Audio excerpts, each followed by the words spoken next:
guys got anything to say about another day out and about? What is it this documentary is about again? Comedy? Comedy. Jokes. Awkward situations. Comedy. Foibles of humankind. Our failings, our victories. Tragedy plus time. Plus a microphone. Plus beer.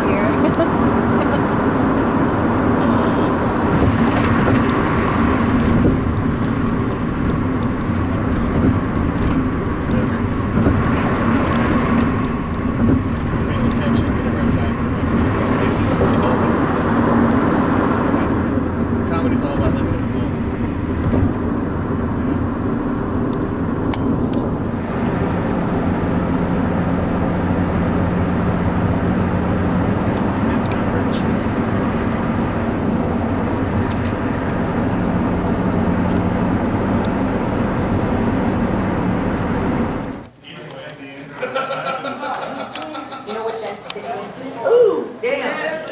Just asking. Standing on it even as we speak. This is it.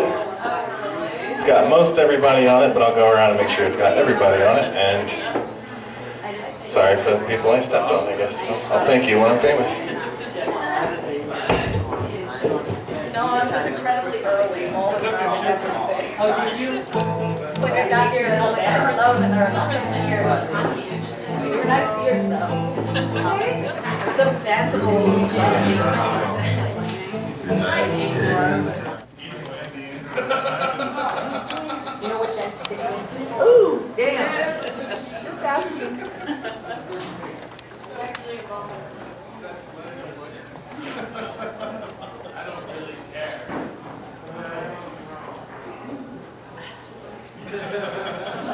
You guys all went to theater in high school, right? You learned to speak in the diaphragm and project. Clearly.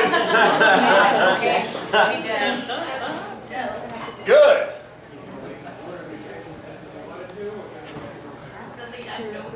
It was different in here.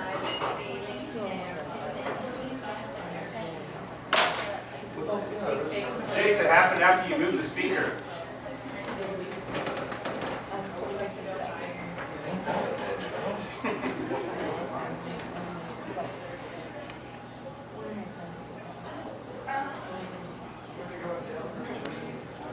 Oh. Good stuff. I see what's going on. This is some kind of experimental comedy. This is some kind of bit I'm doing. It's going to start getting funny pretty soon. See, we've all had the time to relate to the awkwardness together. And now it can start getting funny, right? Right. Wouldn't that be amazing? Wouldn't that be like some Andy Kaufman shit? This just started getting hilarious. Thank you very much. Okay, we can do accents then. Sure. If we want to do accents, we can do accents. Nobody's seen my Leatherman, right? I see what the problem is, but I don't have the tool to fix it. I did. She keeps her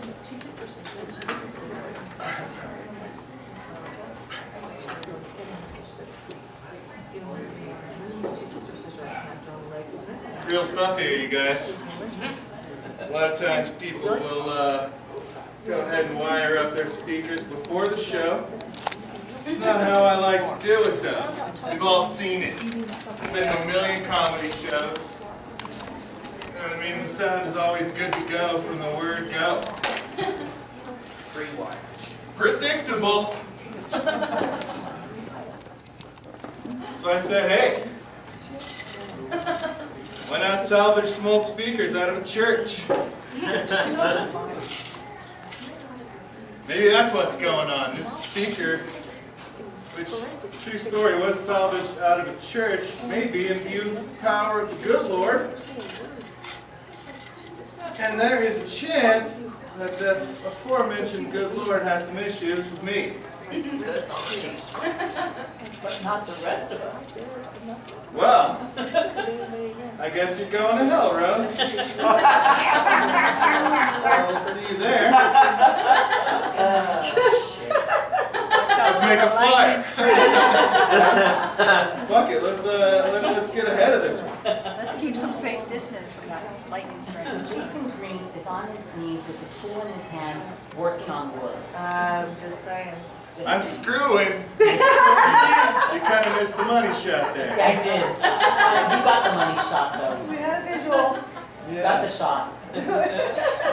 I'm screwing in the copper. Keep screwing in the copper. 40 figures, right? You're screwing the shit out of it. If, Don't say shit and screw in the same sentence. if you don't, you're not doing it right, man. What's the next guy supposed to think, right? Usually after that, there is the next guy. It's getting deep. Yeah, well, you don't know. You don't even know how deep it's getting. Oh, I should have worn my thigh highs. You should warm your waiters. Not good. I can actually perform a tracheotomy with my penis. Woo! Wow. That's kind of a faulty premise, but I think it's Scrooge Myers. I didn't need. Huh? Honestly. No. Oh, excuse me, ma'am. No heckling. Do I have to get a performance in progress? Totally threw me off. Exactly his bit. Now I got to start over. I guess I supposed to screw the big hands, not screw little screws. Yeah. It's true. I'm not going to stand here and argue with truth. You're proving You it. know what I mean? When you're putting it down, I'll let you have your say. Just spit on it. Oh, yeah, that'd be funny. That's not going to work a second time, pal. Yeah, fool you once, huh? Alright. Don't get, everybody thinks the first time it was Lucas, it was not. Do not spit on an Hitachi Magic Wand, you guys. Not if you've taken the little ball thing off. And what am I talking about? Come on, man. Oh, Jesus Christ. I've done it. And scene. Welcome to the open mic, you guys. Look at that. I just built a comedy show from scratch. It's like, That's pretty impressive. yeah. Thanks, man. Thanks. So, if I can do that, maybe I can rebuild my life. Maybe it all begins right here, right? Okay, so I learned everything I know about hooking up a stereo, including where to buy speakers from my dad in 1974. Ladies and gentlemen, Al Jorgensen. No? Actually, I found it. And I was like, Let's just not pause this one. Don't feedback, don't feedback, don't feedback. The Albuquerque comedy scene, the thriving and alive Albuquerque comedy scene. And so the first thing we're going to show the world is how resourceful we are. Shit. Oh, man. Dun dun dun dun dun dun dun. Trying to decide whether to tell you guys this story or not. So there's something you need to understand. So not only did I learn how to put together audio equipment and where to buy speakers from my dad in 1974, I also learned my dad has always been a man of sage wisdom, right? This guy Ed, who's been my dad's friend since like grade school, was recently in town, and we went and hung out. And I went over to his hotel room, and when I was about 10 meters away from his hotel door, I got the, unmistakable blast of weed smell in my face, right? And I was like, hey, all right. I'm gonna chill out with Ed. So I knock on the door and he opens it up, and he has a hard time opening it up because there was a towel lying on the ground, you know, to cover the crack or whatever, right? So that the smell doesn't get out of the hotel room. And so I go in and he kicks the towel back under the door, and I look down and I'm like, yeah, okay. And he goes, you know who taught me that trick? A young Tim Green. That's my dad. Right, and I just look at him and I go, yeah, most of the shit he taught me doesn't really work out either. Smelled that weed a long way away, like 3 rooms down the hall. So, why I didn't see that coming with this whole speaker arrangement, I don't know. But I guess the theme of tonight is like, let's hang out in teenage JG's bedroom with his weird ghetto PA that he cobbled together out of shit that he found. Because that's all you are, that's all your personality is, right? It's a bunch of shit that you found laying around as you were forced to be alive. Don't think you're asleep over there. Heavy, deep. Sometimes you short out, right? Heavy, deep. Sometimes you throw a switch on the back of you and you turn evil. The Simpsons. Not heavy, not deep.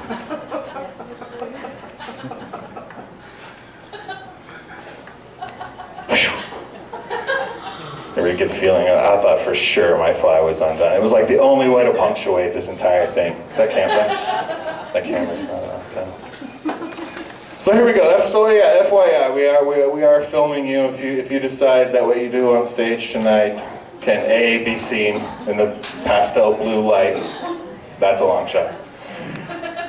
And B, you know, you don't want the world to see it and just to tell us, and we'll fix that. But I imagine that you do. You know, if you don't want people looking at you, maybe don't get on the stage with a microphone and lights on you. You know, don't show that on the internet. Don't do that in the LifeNet or whatever this thing is called. I don't know. I'm not here as much as I used to be.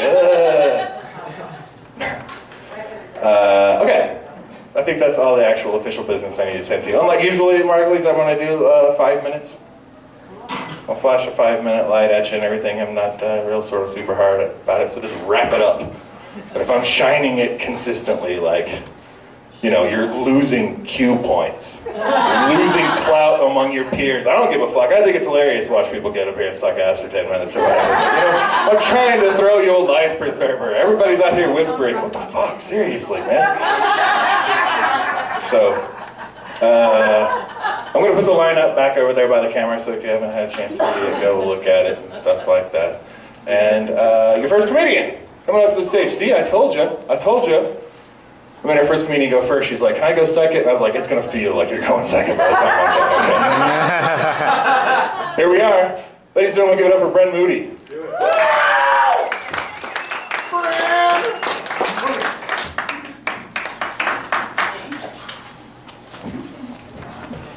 Okay, how are you guys doing tonight? Yeah, doing good. Like tonight I was like, oh, I'll dress up for this. Because I was like, you know, it's like a stand-up show, so I like found a shirt that like I bought a long time ago, and I was like, it still has the tag on it. So it must be clean. So no, I put it on though, and I'm not used to, you know, like the style of like the baggy shirt, and it's like, oh, it's supposed to be like flattering because it's baggy, and I like don't know how to deal with it. So I like put it on, and it was like, I felt like I looked like a fucking sugar glider at first, because my sister was on the phone, and I was like grabbing the sides and like pulling them out, and I was like, are you sure? I don't look like a fat sugar glider, do it? So I was like hopping, like dancing around. I've been kind of a spaz all night. I don't know why. I think it's because last time I was here, I did like really poorly, so my body was like amping me up. I'm gonna sit down. My body's amping me up for failure. It was like, maybe if we make her really spazzy, she'll get through it. But, so, how many of you guys have like your parents on Facebook? Anybody? Has anybody had to deal with that? Do you look at your son's Facebook? Mary?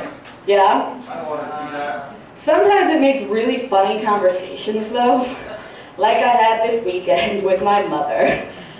Because, okay, last Tuesday at comedy, my friend Alyssa brought a kid she was babysitting to comedy, which I don't really get. Wasn't even her kid. So he ended up like sitting with me half the time, and he was like brushing my hair, and he's like, pretty. And I was like, great, now everybody thinks I'm a fucking single mother. I was like, I'm not getting laid tonight.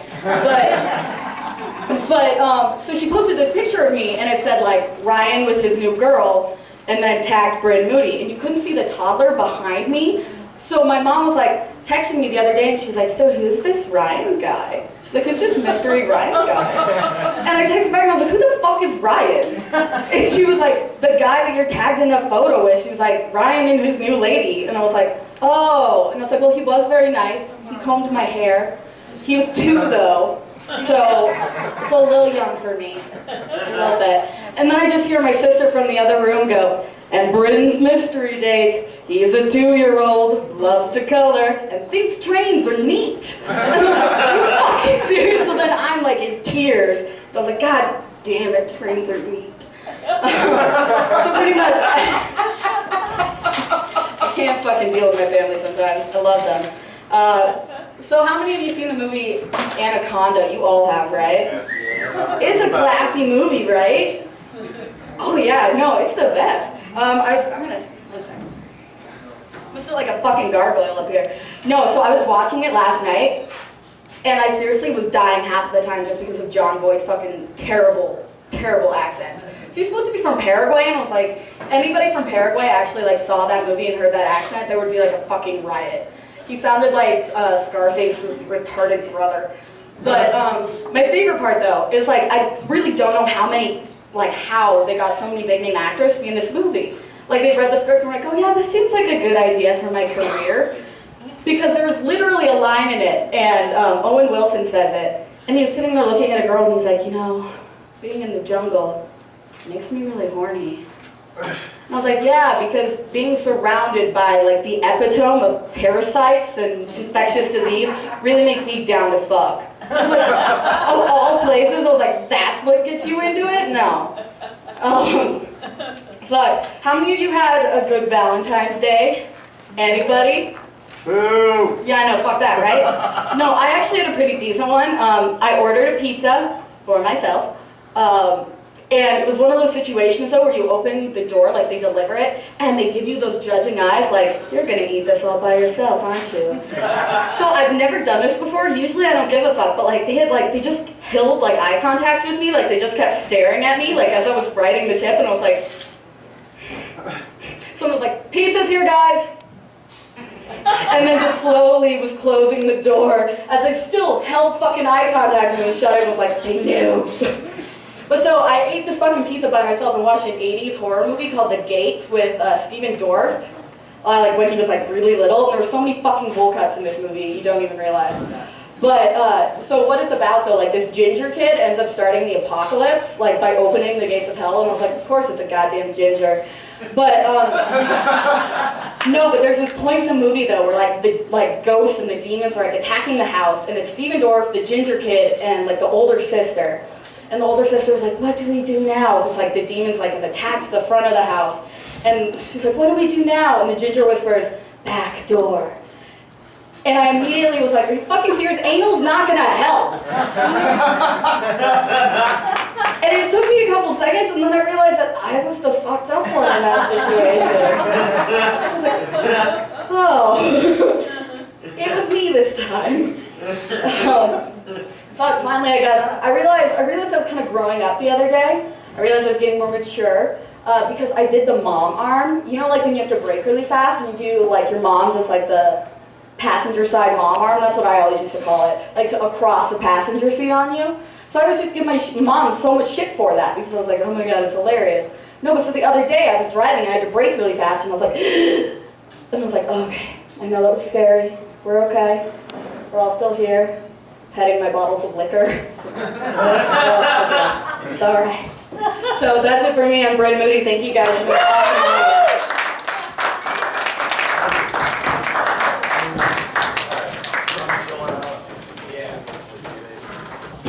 Keep going for Bryn Moody, you guys. Couple of updates. If you do exactly like Bryn did and you sit right here, you are perfectly in line with the camera. Fuck yeah. And you won't be like off on an edge of the screen like this. Which probably don't look completely retarded. I mean, you don't. Another little update. The lights on the stage are not blue. I have secretly dosed each and every one of your drinks with Viagra. Enjoy that. Coming up next to the stage, a comedian who knows everything about Viagra. Nah, probably not old enough to have to worry about that. It's Alan Clark, you guys. Alan.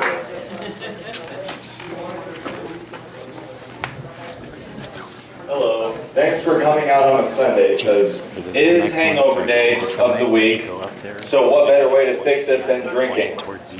So, a couple weeks ago, I was cleaning off my balcony because when I'm too drunk, I let my dog do her business up there, and then I go off and clean it with water, stain remover, and broom and all that. So I'm pouring water down of this toxic sludge that's just draining off of my balcony. And I hear some kids playing outside, and one of them shouts, "Waterfall!" And I was even like, "Oh shit, Blair." And then they get near it, they start splashing in it, and I can tell they're just having fun. I don't want to spoil that. What kind of person would I be if I spoiled the kids' fun, right? So, also I wanted to see how the situation is going to play out. So I pour some more water, a little more stain cleaner to keep the waterfall flowing nicely. And by the way, it's a clear day, not a cloud in the sky, and who in the right minds thinks that a waterfall is flowing out of a suburban building? That's just beyond me.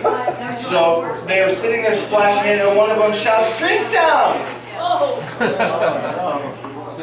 I wanted to watch this happen so bad, but I didn't want anyone onlooking to know that it was me just watching this happen. So I have a decision to make. Tell them don't drink it and tailor to the fact that we don't want to let our kids learn from mistakes, or let them drink it and see what happens. So I poured the rest of my water on top of it. So it's kind of a win-win for everybody. It was a hot day. I kind of found out that having a dog is a lot like a research project. You put in your time, you put in money, you have goals of training it to do things, and while it's a puppy, you lose a lot of sleep. So I've kind of come to realize that it's a lot. You can be a good pet owner, or you can be a bad pet owner. And the way I try to make myself look like a better pet owner is to teach my dog tricks in different languages. When I tell her sit, I tell her sit, and she sits. When I tell her jump, I flip her off, and she does it like she's never been happier before. And my dog is a German Shepherd, and I've got German in my family.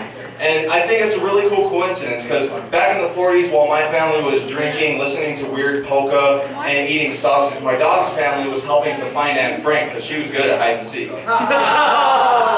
But who can really know whether or not that's actually the fact? Because Germans drink a lot, and I have any number of thousands of grandparents back in Germany, so if I ever run out of money, I have enough money to save to buy a plane ticket to fly out to Germany, so I'll just walk down the street. "Aunt Gunther, what happened? You haven't sent me birthday checks in 4 years." And if they don't want to remember, I'll introduce them to hockey and throw a good hip check at them. I figured that would go a little better. To bring up my shirt in the green shirt, this is a 420 clock. And people, I always heard that stigma about if you smoke weed, you'll become impotent. You won't be able to have kids. Bullshit. Well, I was kind of hoping that it would be true. Because the last thing you want to do, last thing you're thinking about is wanting a kid while you're smoking. At this point, I'm smoking entire joints of seeds to make sure that I stay impotent. Okay? Because, I mean, and the cool thing with joints though is like, if you smoke the back of a cigarette, you're an idiot. But if you smoke the back of a joint, it becomes the front, which is a little thinner, so you get to enjoy the rest at the end, you know? I'll call this one done while I'm still ahead. Thank you.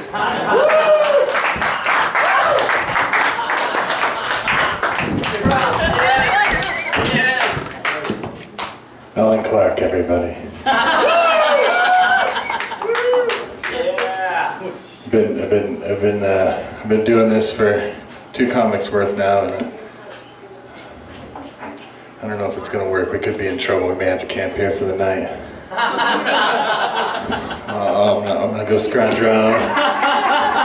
Let's see if I can find some jokes around here. The Cougars get most of the jokes.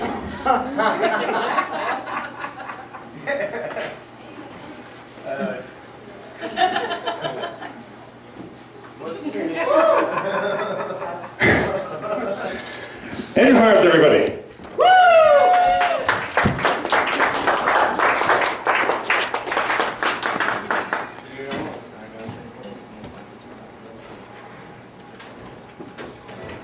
So,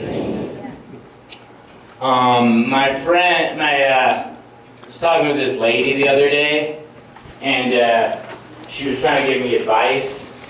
She was like, Andrew, if you want girls to like you, just be yourself.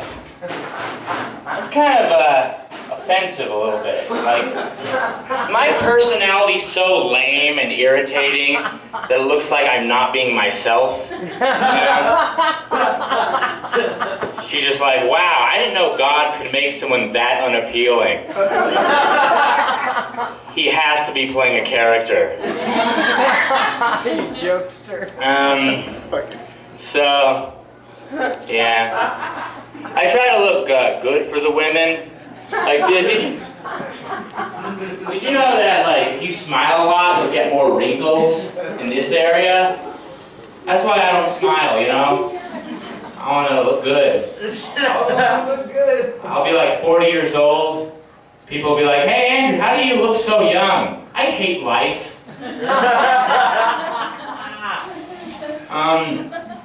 Yeah. I was on the internet the other day, and there's this article on the internet about how it is scientifically proven that single people have better lives than people in relationships. That's stress. And it showed a picture of George Clooney. That makes sense, you know? George Clooney's a realistic example of your average single guy, you know?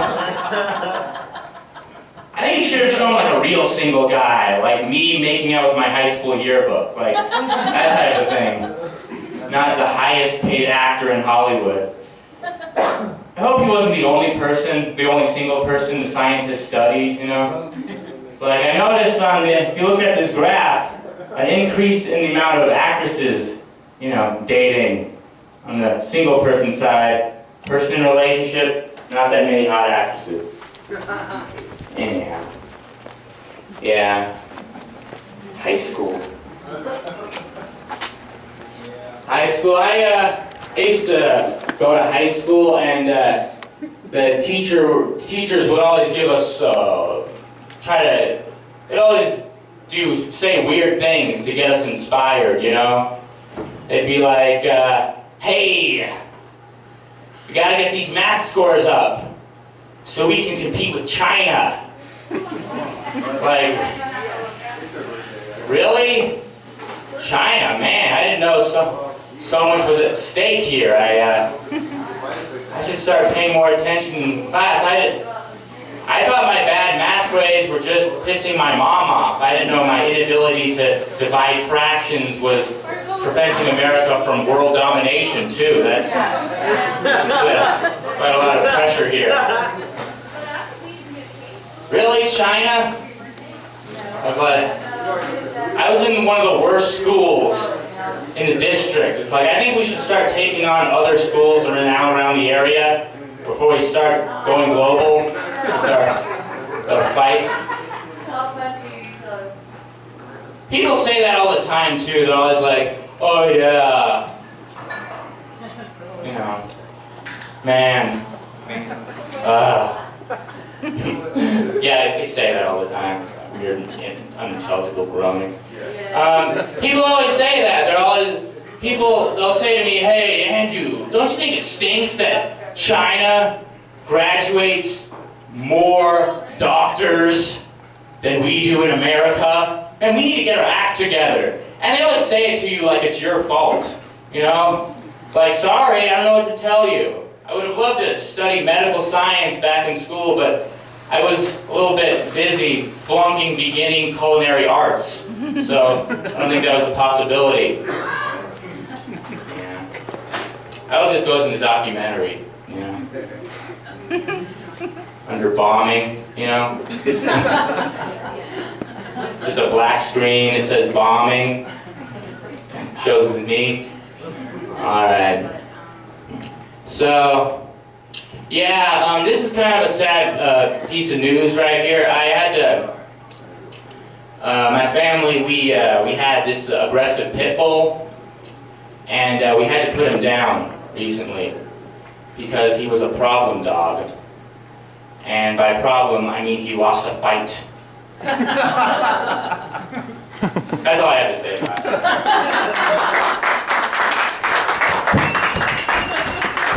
Andrew Harms, everybody. Or the weird character that we call Andrew Harms. I didn't like that last one. We're gonna do another take on this. Bear with me. What? No, I'm just kidding.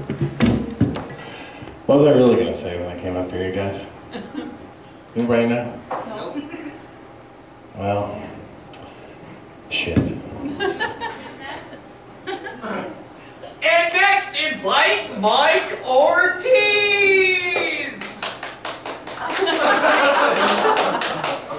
No heckling, sir, again. Just because I have a microphone in my hand does not mean that I'm not doing a bit. No matter how uncomfortable it gets in here, no matter how much the urge to take your clothes off overwhelms you, no matter how much your appetite gets ravenous, no matter how many people drop dead screaming, "Where the fuck are my pills?" You let me finish the joke. Oh, thank you. I didn't say it was gonna be funny. I just said I needed to finish it. Because otherwise my balls hurt and they turn blue. Okay, good enough. Mike Ortiz, you guys.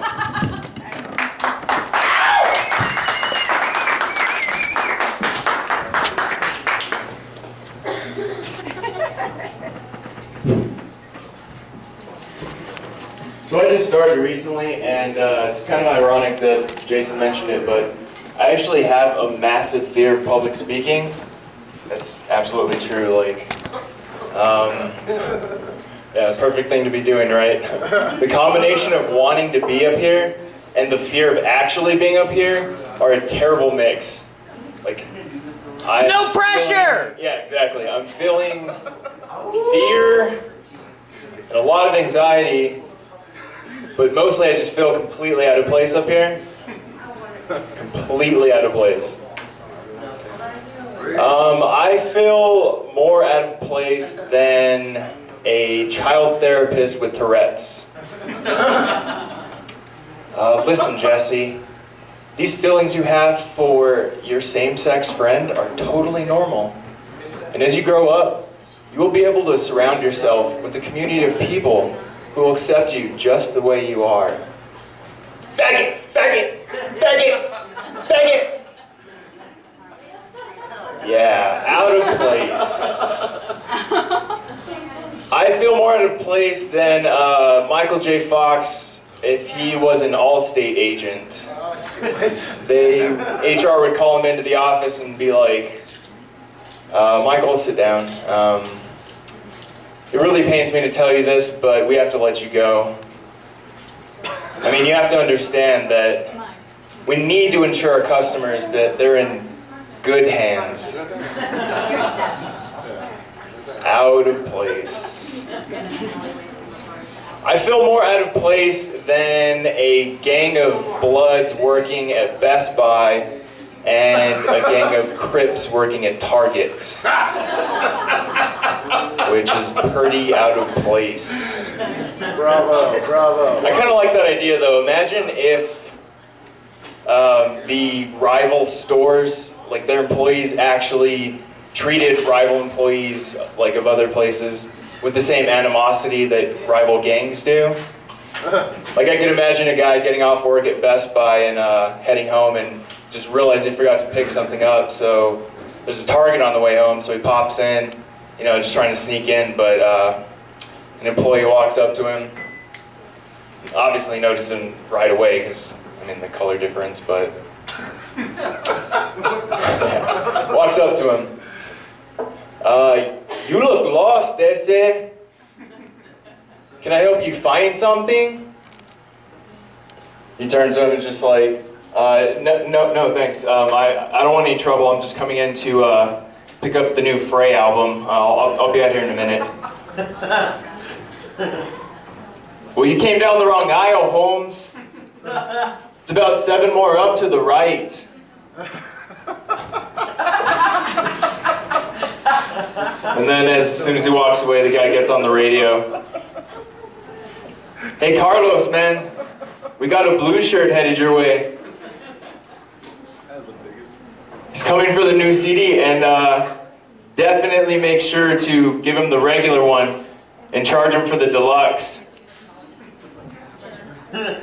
All right, that's it. Thanks.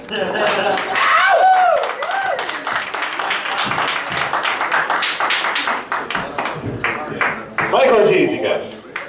Perfectly. Wait.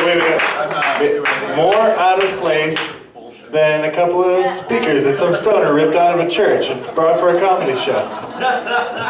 Here's the secret though, you guys. Watch this. Cunt. That is the first time that word has passed through these speakers. I mean, it's a pretty safe bet, right? So, it's all yours. I'm not going to hog them all, don't worry. I think I've thrown out, a couple of juicy ones. But the next comedian coming up to the stage, feel free to christen it with the almighty word. Or don't. I'm not going to assume anything. Give it up for Black Mike, you guys.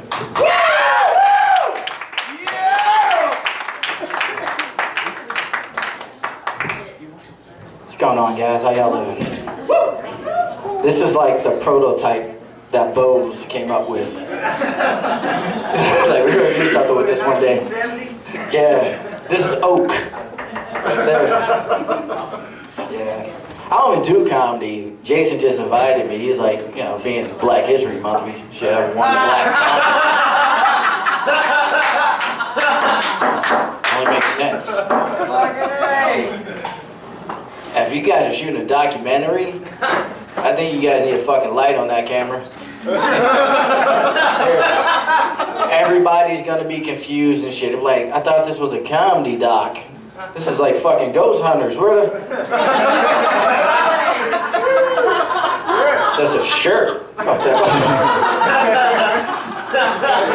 Apparently the ghosts like Steelers. Nah, man, it's crazy though. We got a call center and shit, right? And you know how you got those fake ass security guards at the call center? My call center hired a retarded security guard. I do not feel safe at all. Like, how is he gonna help me? Right? Like I'm getting jacked by my fucking Jetta. He's like, leave him alone! Leave him alone! I'm like, man, do something. Grab your flashlight. We don't have flashlights. Motherfuckers. It's crazy, man. I'm trying to get used to Albuquerque, though. The hardest thing to get used to in Albuquerque is the fucking drivers. Y'all are some fucking pathetic ass drivers out here. Seriously. Oh my God. Y'all are some taking chances motherfuckers, man. Seriously. Y'all will cut 4 lanes without a question. No blinker. Just cut 4 fucking lanes, man. There's like nowhere in Albuquerque that important to get to. Seriously. Ain't nothing on Paseo. It's like, except that big ass Target. It's like, how come the white neighborhoods get all the good shit? You guys ever seen the Target on Paseo? That shit is fucking new. It's like an amusement park. They got like a roller coaster takes you through the aisles and shit. Crazy, man. They hook us up with the fucked up shit, right? I went to the Walmart up here in the Heights. White guy tried to tell me it didn't exist. You're like, ain't no Walmart on you, man. What are you talking about, Mike? What are you talking about? I'm like, yeah, there is. I went there yesterday. I bought fucking headphones. What are you talking about? He goes, don't go there again. Your Walmart's on San Mateo. Your Walmart's on San Crazy, man. You guys been watching the Winter Olympics? Fuck no. No? You guys should, man. All the white people here. This is y'all time right now.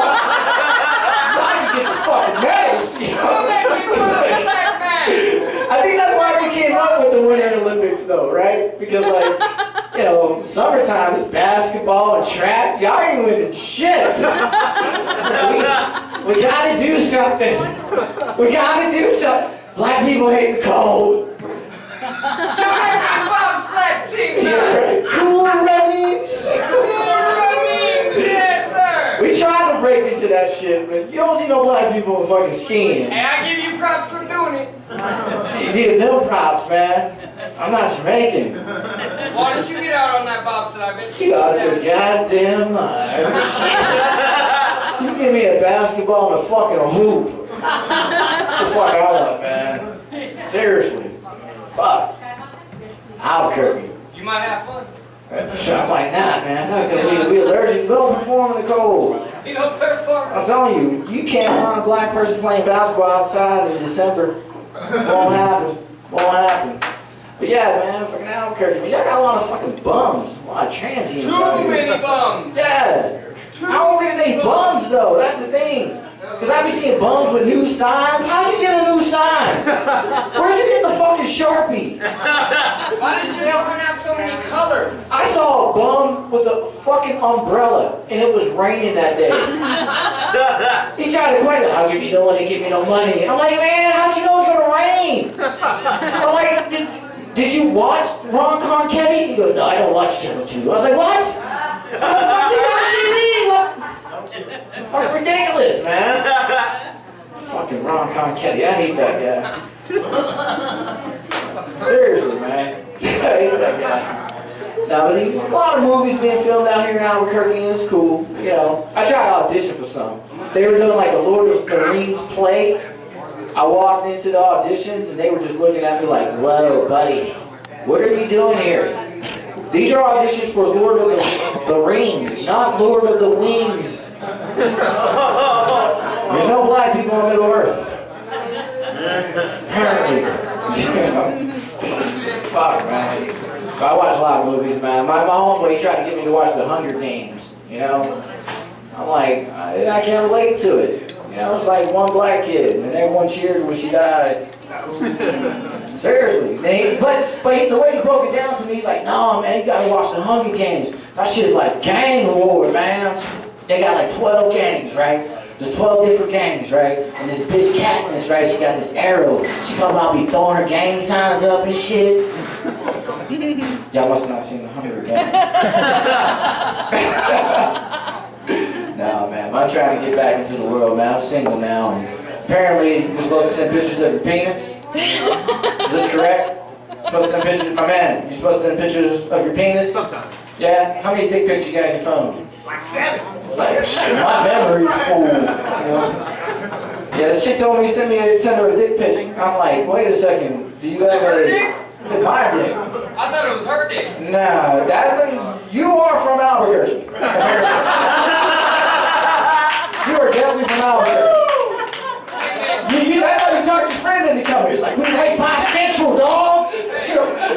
You sent a dick pic to a chick and she sent a dick pic back, then you from Albuquerque. Dude, what kind of beer are you drinking? Leave the Dos Equis alone. You are not the most interesting man in the room. Trust me. I got a microphone. Shit amplifies. Seriously. I can't send dick pics unless the bitch got like an unlimited fucking data plan. She's like 4 messages. Take like 3 days to download. Hey, you ain't heard of Boost Mobile? Boost Mobile. And you broke. You fucking trannies and you're broke? I'm on AT&T, but if you can't afford that shit, I'm trying to let you know about Boost. Yeah, I can't afford that shit. Is that right? Dude, you got shoes with big tongues. I got Jordans. What are you talking about? What are you talking about? You got a fucking ripped up U-neck t-shirt. What are you talking I about? got a big tongue in my mouth too, but I bet you do. I bet you. He probably knows. He might know.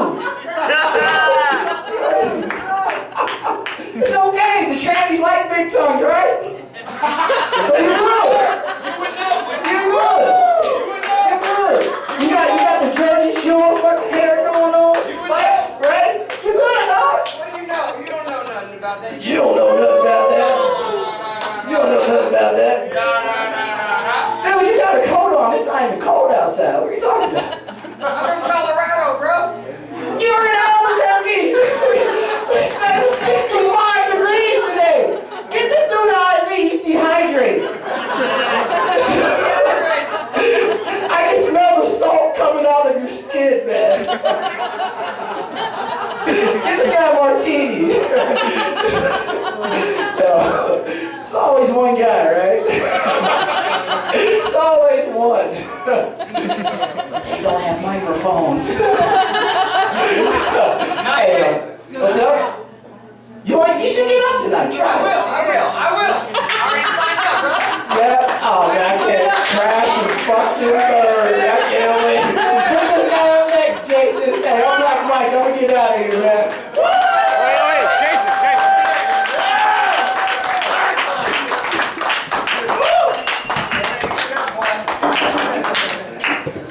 Black Mike, everybody.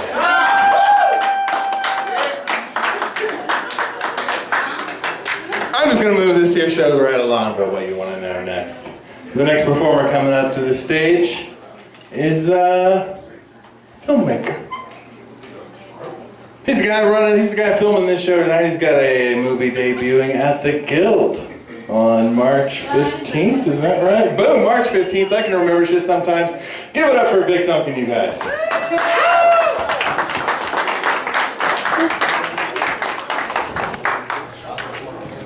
Well, honestly, guys, to put it on a somber note, I'm really fucking sorry tonight because honestly, I'm really not that fucking funny. Honestly, I'm fucking hilarious. But I don't think any of you are gonna laugh one bit. First of all, what can I say? I'm a real classy motherfucker. And in case you can't tell, I've had many a morning when I wake up and shamble to a bus stop and have somebody come up to me with the good Lord on their shoulder. They look at me and they say, "Oh my God, are you okay?" And I look at them and I say, you know what? I think I'm okay. And they're like, "No, seriously, dude." I mean, it's always somebody my age, they'll be like, "Seriously, are you really okay? Did you pass out at a party with your shoes on?" Well, no, sir, I did not. Tattoos on the face, lots of bad life choices, Lots of, I have coon ass on my knuckles. Lovely, grew up in the South, great place, gotta love it, Love it when I get back to Texas, people usually look at me, what they say, I'll go in, wait, see a line for the bathroom. "Oh, excuse me, man, somebody in there, Oh, just wait. Scared, concerned dad outside. Little girl runs out of the bathroom, mom runs out with her. "Go back inside, honey. We can wait another 10 minutes till this creep takes a leak." But, that's pretty much about it. Upbringings bring this, I grew up in a pretty normal place, I like to think these days, my mom, she sees me, I'm kind of a fucking weirdo, my friends are kind of weirdos, but, I like to think, in the middle of the night, I can still, as almost a 30-year-old man, go over to my mom's house with one of my drunk friends, knock on the door. She's a little deaf, I got a key, I'll walk in there. I remember one night being a good friend, we got drunk at the bar, come home. I was so happy to get away from my girlfriend. She was reading 50 Shades of Grey. I don't know if you guys know about that shit. I could fucking care less, but I hear about it enough from, the sources. Get home. Mom's a little deaf. "Hey, Mom, home." She's fucking twiddling that little fucking bean to 50 Shades of Grey. Sure enough. Irony in the fucking day of the life. Fucking bang on the door. "Hey, deaf mom. Hey, Mom. Love of fucking God. Mom, no." And you know what? She finally perks up, throws her covers over. "Oh, are you boys having a fun night?" Fucking Nick the Dick next to me is like, "I am now." Fucking, thanks a lot, Mom. Fucking lovely lady. Nothing like that. Gotta live with it. Fucking, I don't know, fucking not too long ago I got to work with Lloyd Kaufman who did The Toxic Avenger.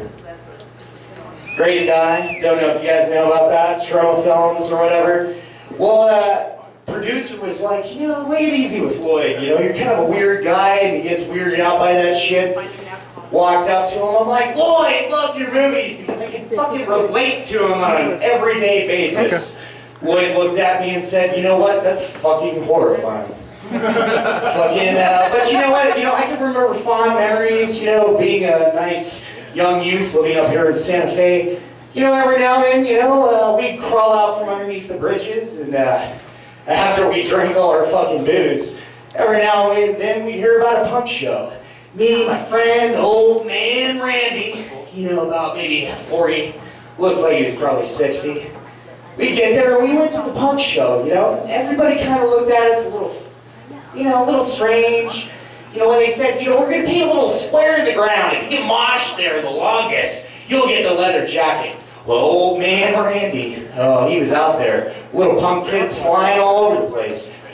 Music stops. Excuse me, sir. You know what? These kids came here to see this show. Old man Randy looks at all of us. He's like, oh, I brought my kids. Yeah, well, it suffice. They were like, just give them a fucking t-shirt. 5 minutes later, me and old man Randy, we're sitting there.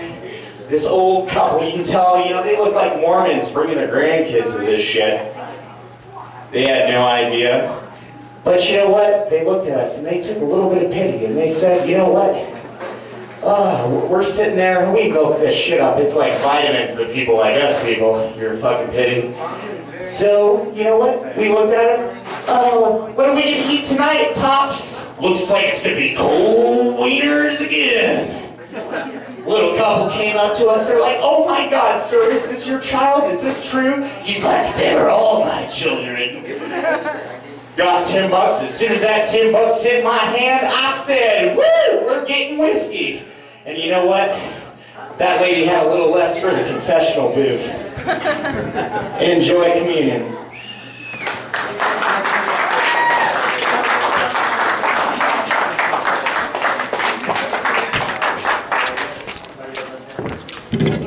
Big Duncan, everybody.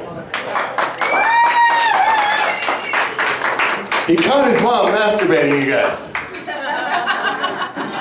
Let that sink in for a second. I mean, you know, it's a laugh a minute. You don't have time to always sit and think about something, but close your eyes. I wrote all this in the parking lot in the corner. And imagine that you caught your mother masturbating. Oh man, I already blocked that out. You have to bring it up again? I mean, we all found the weird toys.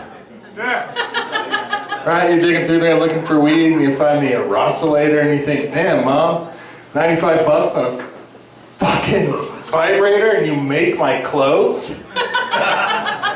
Fuck that shit. I'll show you. I'll grow up and be a comedian. Now who has the last laugh? Probably me right before I pull the trigger. But before I pull the trigger, ladies and gentlemen, Danger K. Barrels.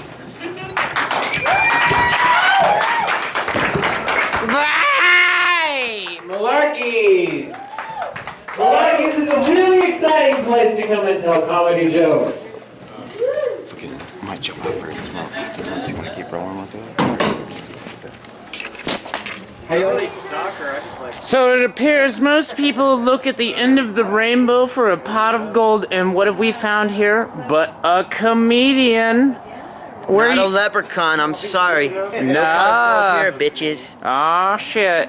Shit's getting real. Never misrepresent. So, are you a regular Albuquerque comedian, or? Yeah, I busted my comic nut about a year or so ago, and I've been running with it ever since. It's been a really awesome. Have a good one. It's always good seeing you, Lucas. Was it a little premature at first, or were you just a pistol pumping champ? It was a drunk nut, man. It was a drunk nut. It was over at Broken Bottle, owned by Chris, who's a very good man. Every Wednesday night over at Broken Bottle on Coors and Irving is an open mic Wednesday hosted by Broad Humor, Sarah Kennedy, and I thought you were going to say Barack Obama, and I was like, do I need to shut this camera off, sir? Yeah. Yeah. Did that get on camera? It did now. Fuck yeah, thank you. Yeah. So, what are your thoughts on the potato famine? On the potato famine? What's going on with the potatoes, man? Oh, yeah, maybe, never mind, you know. Okay, so. This guy wants to be on camera. Potato famine? Indeed. You want to know about potato famine? Always. What do you know about green niggers? I'm a space nigger myself, sir. What do you know about green niggers? I'm really not positive. Hey, Tell me. This guy will tell you why there's only one girl Smurf. I'm curious about this. Yes. Why is You know there? why there is one girl Smurf? Do you know why there's only one girl Smurf? Smurfette was created by Gargamel to infiltrate the Smurf village and to tempt them with temptation and to lure the Smurfs into Gargamel's lair so he could capture them and turn them. I don't know. This guy says he has a green nigger. Are you You sure got she's it. not the green drip? Fuck I am, like I could come over there and fucking smash that camera right now. But I'm not, because I'm fucking on probation. And I fucking hate motherfuckers that like to use the word nigger like it's a fucking joke. Do you know history? I wasn't the one who started it. This guy. History. It's a matter of fucking respect. Did you ever go to school? Did you? Well, I don't know. You fucking white people wouldn't know let what an us. Irish person Shut the is? fuck up. Do you Yeah, know I what an do. Irish They're person black is? fucking people. Do you know what an Irish Fuck person you guys. is? Do you know what an Fuck Irish yourself. person is? Fuck yourself. Do you know what an Be Irish quiet. I don't give Be a quiet, fuck. dude. Do you know what a nigger is? Dude, it's over. Do you know what the real definition of a fucking nigger is? Do you know what the Do you? It's over. Dude, it's over. Sean, it's over. Dude, it's over. It's over. I'm What's a on. green one? Dude, shh. What's a green one? Dude, An Irish guy. dude, shut the fuck up, It's please. an Irish guy. Shut up. Test me on fucking You history. need a hand? I went to school. You sure? I went to school. Bro, that shit don't fucking rhyme. I'm sorry. Where the fuck I come from, that shit don't fucking rhyme. sorry. So you better be. E-cigarettes is basically lube. It's glycerin, propylene glycol, and nicotine. I bet I could give an amazing blowjob right now. I've been basically sucking on flavored lube all day. But I'm like, fuck it, don't stop at nicotine, Judy. I got everything you could possibly need in my lubricant. I got antidepressant in there. I got THC, nicotine. Me and my wife, we just fuck all day. We never need to stop.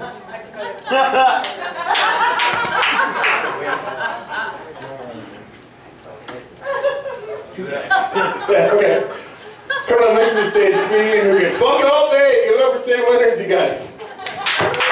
Fucking Sam!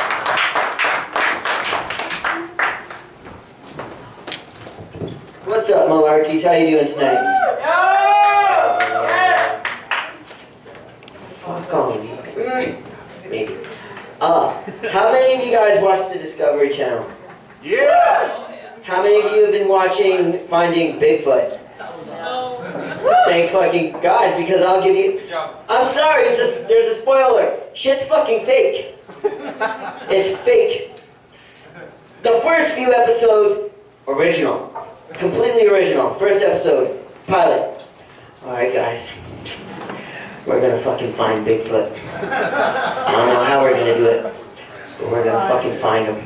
Alright? Second episode. Alright guys, we're prepping to find fucking Bigfoot. We're gonna fucking find him. Third episode. Alright guys, we almost got him. We almost got him. End of the first season. We almost got him. What's the series finale gonna be like? Can anybody guess? Fuck, we can't find him! Fuck, we almost got him. We almost got him. We almost got him. And now they're making Hunting Bigfoot. What's that slogan gonna be like? Almost shot him. And if you guys seriously want to find Bigfoot, get off your fucking couch and find Bigfoot. It's a 10 million fucking prize. Why don't you find him? And it's an urban myth, much like another one, the leprechaun. And you know what you can find with the fucking leprechaun? A pot of fucking gold, which I guarantee you is a lot more than $10 million. That shit's at least $40 million. Us short people are always undermined. Holy shit! I just found one. Grab him! All right. Well, if you haven't noticed yet, I am short. No. Really? I really am. I really am. And I recently found this out. It was news to me. I always had, I guess, I always was in just denial. But that was short-lived. I'm 23 years old now. I found out that I'm short. And it wasn't anything that you would think. It wasn't just like, hey, what's up? What's up, Oompa Loompa? Did you just get out of the chocolate factory? Did you just get out of the chocolate? Nope, it wasn't any of that. Have any of you guys ever been to the damn bar? Those urinals, they're high. They're way too high. I can't reach that. And then there's a little urinal right fucking there, and I'm pretty sure they set that shit up every time I come. They're just like 6 cents. Oh, fucking Sam's coming. Better set this shit up. Better set this shit up. And it always sucks, man. Fucking Sam. How many of you guys have that one cock-blocking friend? Yes. Doesn't that shit suck? You could be talking to this beautiful bride right over there, and then just like the evil leprechaun from Leprechaun, he pops out of nowhere, and he's like, ah! What's up, fucking Sam? What's up, man? What's up? How you doing? And it's just like, go back to the table. Man, what are you doing? Fucking Sam. Fucking Sam. What up, man? What up? Not a whole lot talking to a fucking girl, fucking guy. What are you doing? Fucking really, Sam? Where is she? I look to my right, she's fucking gone. She must have realized, man. She saw this guy before I did. I was just looking at her tits the whole time. And she saw this guy just stumbling over. Fucking Sam! And it's just like, holy shit. That's probably her reaction. And she walked out, she's like, fuck this guy and fuck fucking Sam. I was gonna give some fucking Sam fucking pussy, but fuck him. And it's ironic because he'll cock block me every time, but when it comes to his girlfriend, which is most important to any guy, no cock blocking whatsoever. She's a man eater, man. She's horrible. I could be talking to her just sitting down. Fucking guy right here. So, fucking Sam, how are you doing? Fucking Sam, fucking Sam. He's giving me handies and shit with this guy right here. And he's like, yeah, fucking Sam. Yeah, how have you been? Fucking Sam. And she's like, fucking Sam, fucking yeah, like, shut up. And then he's like, which is unbelievable to me. And I think we should have like a Massachusetts or an Emancipation Proclamation. Much like the man code, but manlier. If fucking guy cockblocks you, his grandma, his sister, his girlfriend, his mother, fair game. And have you guys ever been with a grandma before? It's amazing. Do you guys know what a GJ is? Do you know what a GJ is? Nope, you don't. It's a gum job. It's amazing. It's amazing. I suggest you try it sometime. And that's all the time I got, guys. Have a good one.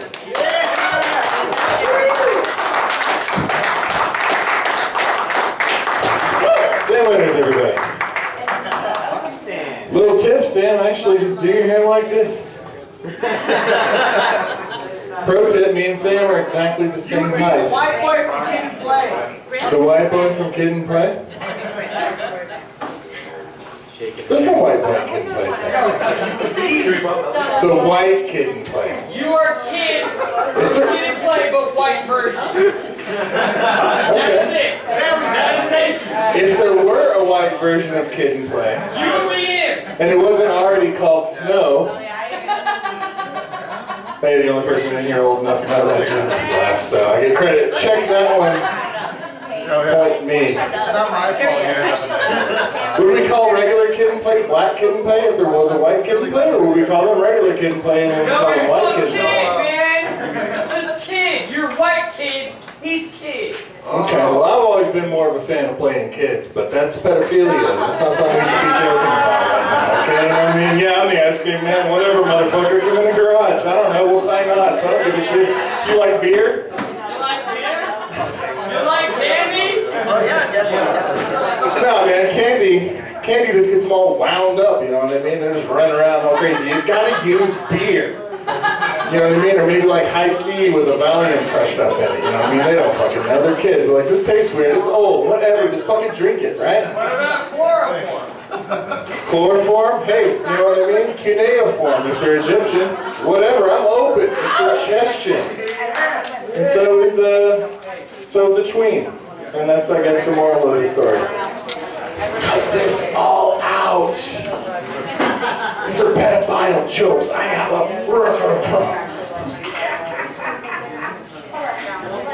I do have this actually, guys. Check this out. I'm killing a little bit of time because the two of the last three comics to the left. Go figure, right? I know. And so we've got nothing but our final comedian of the evening.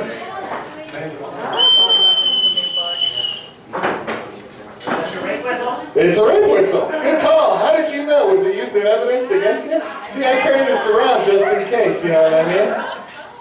Just in case. Because you never know, you're going to be like in the middle of getting amorous or whatever, cop rolls up and be like, no sir, that was just me. Shut the fuck up, bitch. Alright, did the Chive meetup get canceled or what, you guys? Did Chive meetup, man? I don't know what that is either. It felt like an appropriate joke. Alright, Sean, right? Yeah. Alright, you guys, we are in for a treat for the second week in a row. We've done it. We've accomplished the goal of open mic comedy. We've made it look so easy that just a random person in the audience says, fuck that shit, I can do that. Last week it was T-Bone. That guy pussed out, didn't come back next week. Don't even have to ask if they're his own. Another one with the questions I should have asked. We went out to lunch, and he asked me out to lunch again, but perhaps none of you people really know this, but in the senior area, there are a lot more women than there are men. And I should have asked him, are you going out with somebody else at the same time? Because he was. And he dumped me. Exactly. Right. So, next interesting question. You know, I stay up too late at night. In fact, I even got the idea from all of these shows that I watched about murder and mayhem that I was going to kill Mary Bird so I'd get on TV. But this is better. I may be on TV in a very small scale, but at least I haven't had to kill Mary. Anyway, I should have asked a little bit more about this other guy who it seemed he had no relationship anymore with his own mother. He hadn't spoken to her in 2 years. He didn't like his brothers and sisters. And I had seen this show about Match.com where the guy tried to murder the woman he was dating that he met on the internet. And of course, you know, if you watch all those shows, the person that the guy is going to murder is his wife or girlfriend. So I really should have asked this guy whether he was planning to kill me, but instead, we just broke up. So here I am, not dating anyone. Where's danger?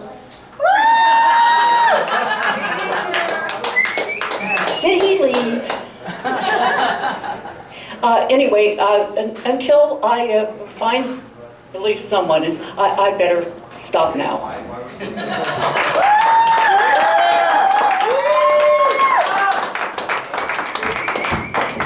Rose Merman, you guys, keep it going.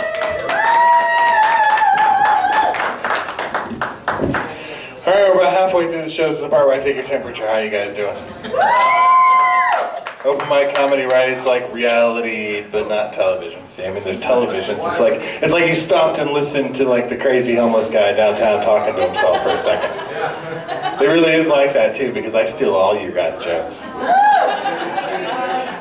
You know, I don't retell them on stage, but I'll give them to a homeless guy down. I don't have $5, buddy, but here's a joke. That guy with the dreadlocks who wanders around talking to himself, follow him sometime. It's pretty much 90% harms his act. He makes a fuck lot more money at it than I do. His PA's nice. Same one Sarah Kennedy has. Hey, speaking of the same one Sarah Kennedy has, what a weird fucking segue. Give it up for Mary Bird, you guys.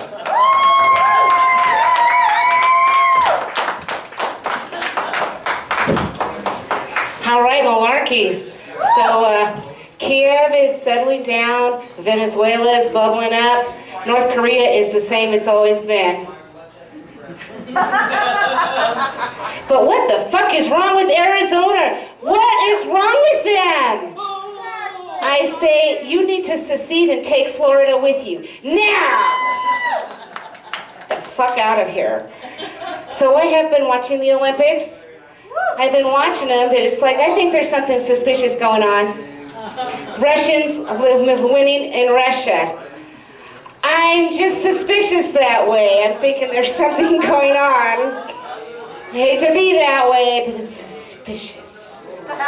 It's suspicious. So I've been watching it. I saw this horrible, horrible car commercial. Maybe you've seen it. I forget what it is, but it's this like nice car. And the babysitter, it's like, it's $40, right? Oh no, make it 60. And even my son said, I should snack the blonde out of her. Really? I'm like, thank you, I have raised you well.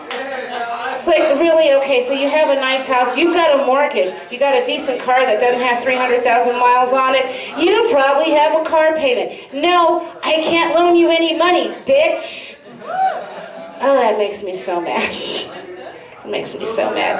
I'm almost as mad as you guys, you heard that Captain and Tennille, they broke up. It was horrifying, very sad. They were married for 39 years, and you have to wonder, you know, some of you might remember this song. Do that to me one more time. I'm thinking that might have been, you know, a passive-aggressive threat. Try it one more time, just one more. She couldn't take it anymore. So guys, have you ever noticed that bad Catholics, we don't make bad people. We do not make bad people. We make really, really bad Baptists. Bad Baptists, bad Mormons too. It's just, but we don't make bad people. But my son, he goes to a parochial school, and there's a new nastiness going around that if you have a teenage son, or you know, you hang around Justin Bieber's dad, you need to be aware. Because like boys are painting more than their name with their pee and letting it dry. It's nasty. They call it graffiti. What else can I do with it? Graffiti, it's nasty. It's like, it was totally disgusting. He was in detention. That's how he found out. But it's impressive too. I'm like, how does pee on the floor? How is that impressive? It's like, Mom, it was block letters. I said, okay, that does require some control. Like a boss. I'm like, oh my gosh. Don't ever pee anything but your name in snow. It's really, really bad. But you guys, did you hear that the state popo, they popped a pack and a pistol in her poussée. That's French for a vagina. It was, you know, I was like, when I first heard it, it's like, please don't let this be Albuquerque. Please don't let this be Albuquerque. It was like, oh, thank God. Santa Fe. There's your city difference. But you know, I believe in concealed carry. That's ridiculous. You have to wonder, you know, if that thing went off, that'd be a double discharge. could be bad. So, Danger, I am still dating pretty much explicitly younger men. I have to because all the men my own age are dead. I don't have a choice. But lately, my love life is like dogs chasing cars. It's like they chase me, they chase me, they chase me, they catch me, they forget why they were chasing me. I forgot why I let them catch me. But every now and then, you come across one who can drive. Yeah, they can drive. They're driving me to every place I want to go. It's like, oh my God, we'll have so much fun. No!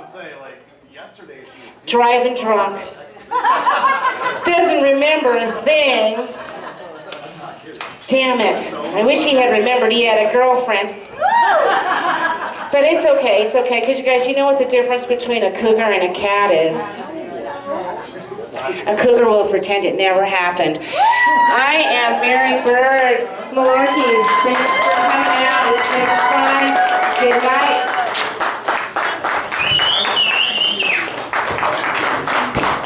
Mary Bird, good to have you guys. Open mic comedy, right? It's about breaking down social conventions, right? Like dismissing conventional wisdom, right? I'm all about dismissing conventional wisdom. You've heard it all, it's conventional wisdom, we've all heard it. If I could suck my own dick, I would never leave the house. It's not true though. Look at me, I'm here, this is what I'm doing.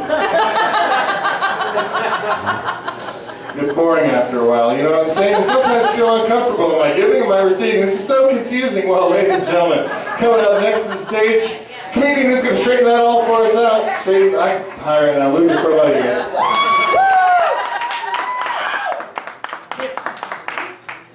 Jason, if I could suck your dick too, I wouldn't leave the house. Danger? What's the joke I had about Danger? Fuck, I forgot it.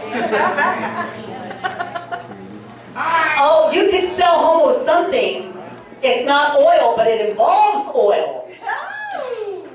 And I just need to say, for the first time, when comedians are performing stand-up comedy for the first time, it's like having gay sex for the first time.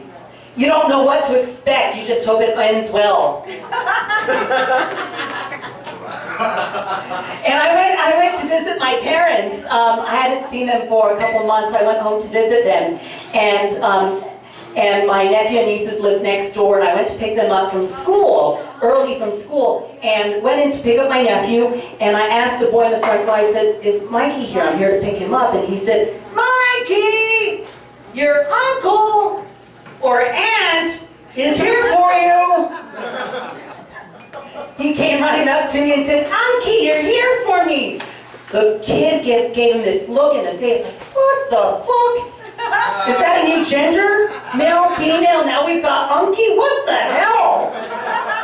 Then I went to pick up my niece, because they go to the same school. I went to sign out my niece. She's in kindergarten. And I went up to her teacher and I said, I'm here to pick up Anna. And she said, Anna, your auntie's here for you. And I said, no, my name's Lucas. And she said, Anna, your Auntie Lucas is here for you. True story, both of those happened. Then I went to pick up my niece. She's in junior high. And I'm walking down the hall, this junior high school, and I'm thinking, oh, Jesus Christ. I remember what it was like being in junior high. And I was teased and picked on. But I'm walking down the hall. I'm an actor and a stand-up comedian. I've got some confidence. My balls have dropped. And so I'm walking down the hall, and all these girls are like, I love your hat. I love your shoes. I love your sunglasses. And I thought, Jesus Christ, where was I when I was in high school? I wish I was a popular girl back then. So I was hanging out with my parents, and I was in my old bedroom, and I was doing laundry, and a condom fell out of my jeans, and my mom went to pick it up to throw it out, and I yelled, go, stop! I'll save a sock. She, like you, she didn't get it. She came back in a couple minutes later and she said, I hope you're not using your dad's socks. I said, no, he's got athlete's foot. You think I want chalk itch too? So later on that evening, we're having dinner, and she must have been thinking about this all day long, because she said, well, you know, now I know why your dog was always eating your socks when you were growing up.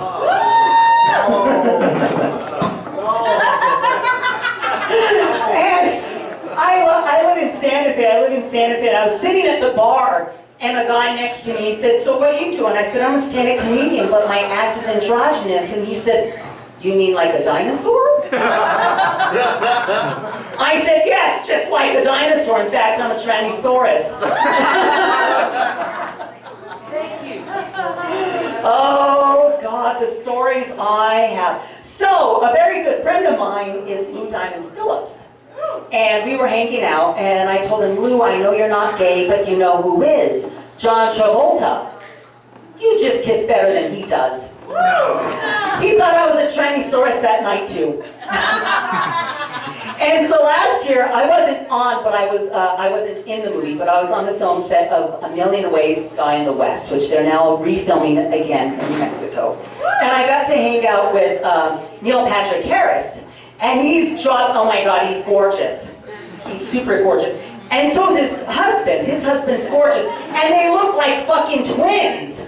I'm like, how narcissistic can you be? You marry someone who looks just like you? Isn't that like fucking yourself? He's great. Oh my God, so I gotta tell you, while I was visiting my mom, she said, what's the worst joke you have about me? And I said, the last time I saw pussy, I was coming out of it. And I said, the last time I saw pussy, I was coming out of it, and I said, hell no, I never want to see it again. She said, you're fucked up. I said, I know. My parents actually,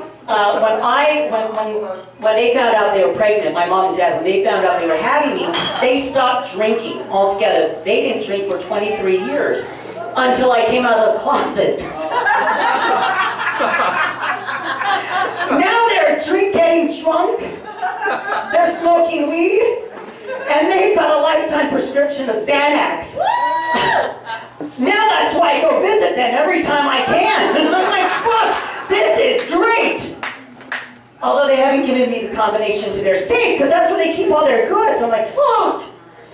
I gotta get my dad drunk, get him laid, and be like, hey buddy, you owe me.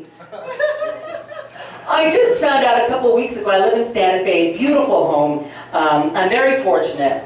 I live in a gorgeous home, and I don't have to suck cock for it, believe it or not. But anyway, my lease is up. My lease is up in April, and I called my parents, and they say, damn it, you're like a bad STD. You come back every couple of years to remind us of the sex we're not having.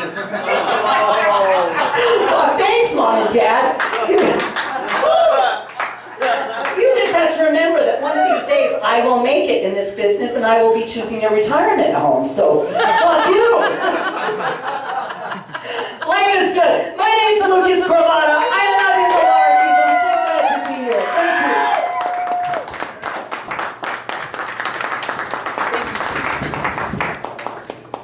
Thank you. Whoa. I'm obviously not qualified to be up here, so before I forget the weird little lineup change that just happened, give it up for Ryan Washburn, right? Ow! Let's say ow for Ryan Washburn.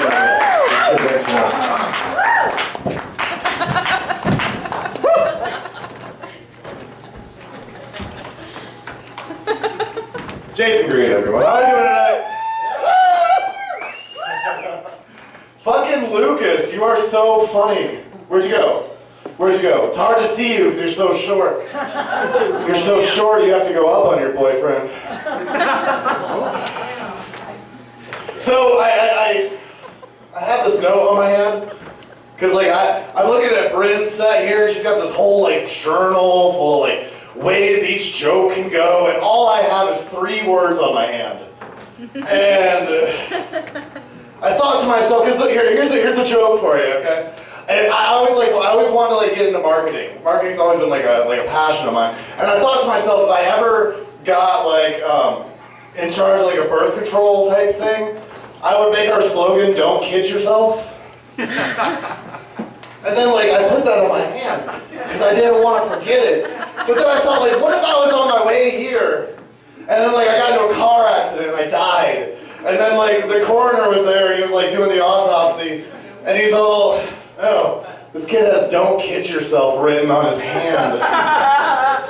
He had low self-esteem, just in case he ever had any hopes. He had a note on his hand to remind him, "Don't get any hopes. You are hopeless." Brandon was talking about the movie Anaconda, and that made me think of this other movie. It's called Sunshine, and it's where like the sun's going out, and like, it's a great movie, whatever, but I was so fucking disappointed with this movie because this never happened. Not one time in the whole movie did anybody mutter the words, "It's daylight savings time." Why not? This is like a golden fucking opportunity, and nobody walks through that fucking door. Fucking bullshit.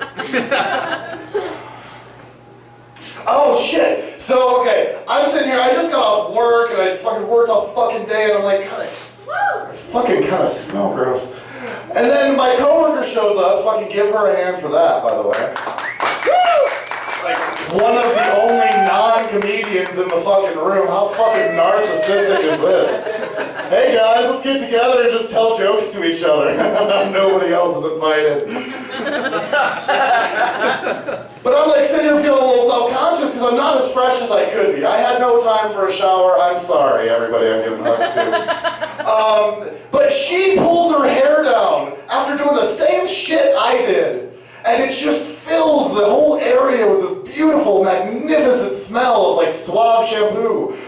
And I'm just like, fuck, man, I wish I had really long hair that I could keep up all day and like smell good after work. Like, I don't have enough reasons to be insecure about being bald.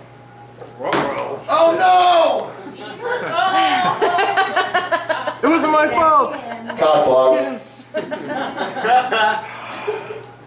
Alright, so the reason why I jumped ahead into this is I don't know why this is, but literally every single time I have a joke that involves another woman, and it's like not even like I'm planning this, it's just completely subconscious, I always use Dawn Sherry as the other person. Like, she's always like the one I'm hitting on, the one I'm sleeping with, and it's just really strange to me.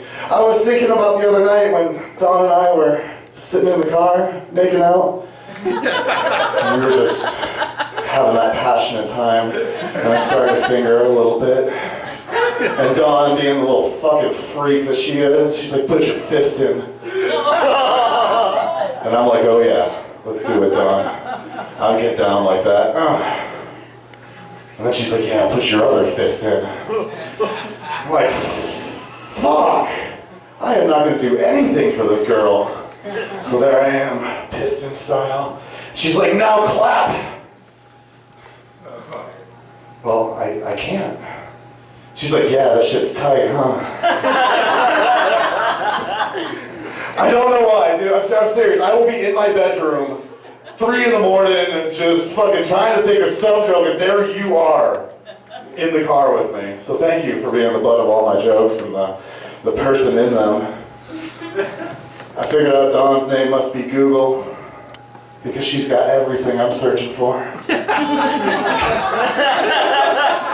I figured that was pretty degrading. I should put a nice one in there too. Anyways, thank you guys. Malarkeys are awesome.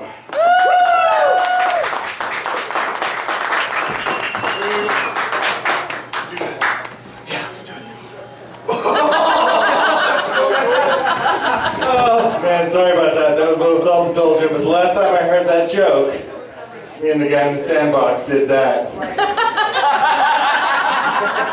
It's part of the experience for me, you know? I can't, it's a fetish. It's a weird... Careful with who you think you're telling about in your jokes. I used My wife, everybody knows Elena, right? When we first got together, I thought about her when I masturbated. Now I think about her when I'm writing jokes.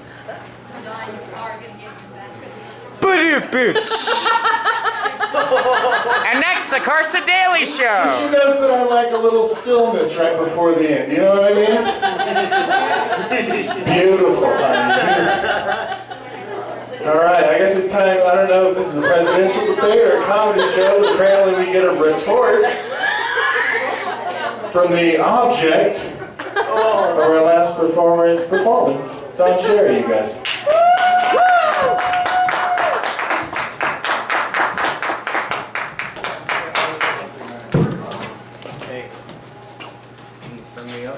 Hey. Sure. You know, I got into showbiz, malarkeys, because I wanted guys to fantasize about me. But then when it actually happens, it's not nearly as glamorous as I imagined it would be. You know? Like, because that's really, I mean, that's why a lot of people do comedy. It's like, oh, you know, I want to be, or I guess any arts, you want to be worshipped, right? But then when you are, you're like, oh, but not that one. I want these other people to worship me. Like the cool people to worship me.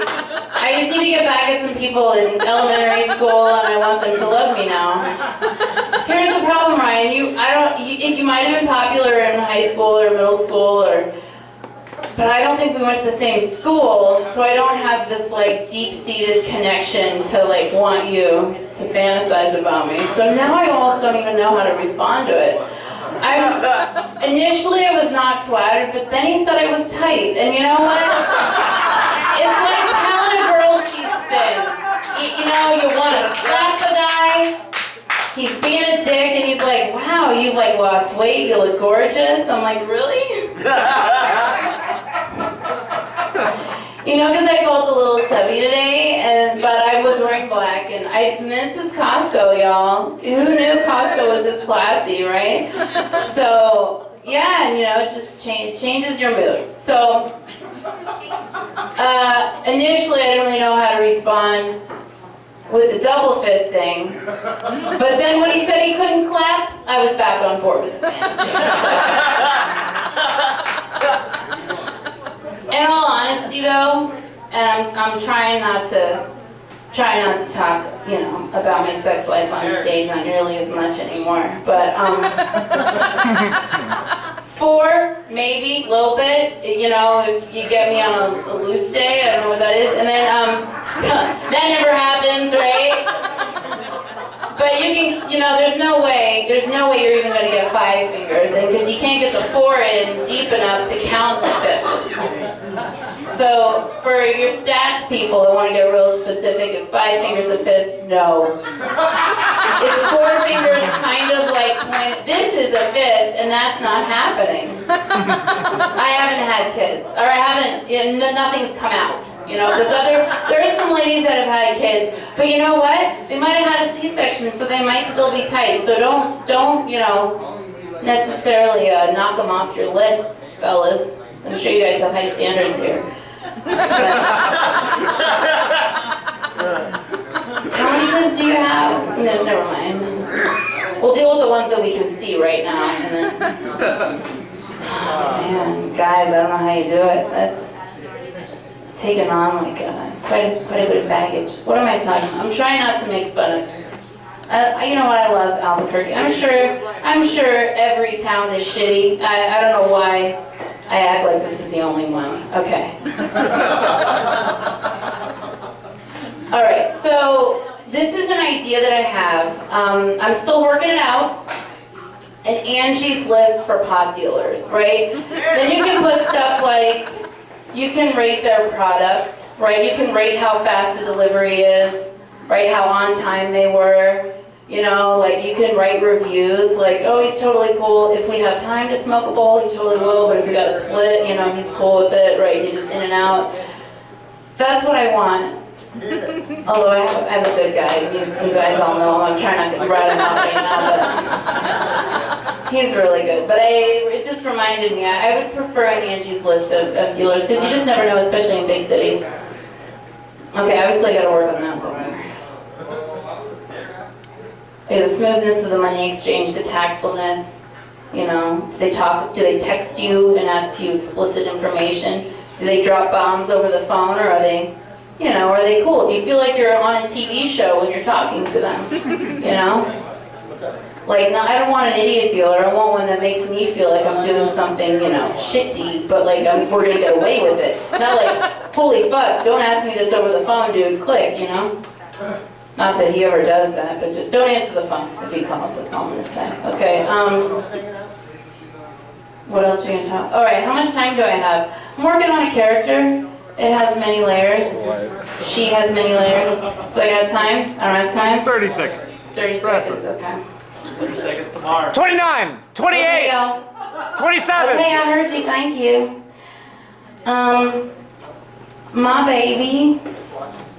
My baby Crystal, she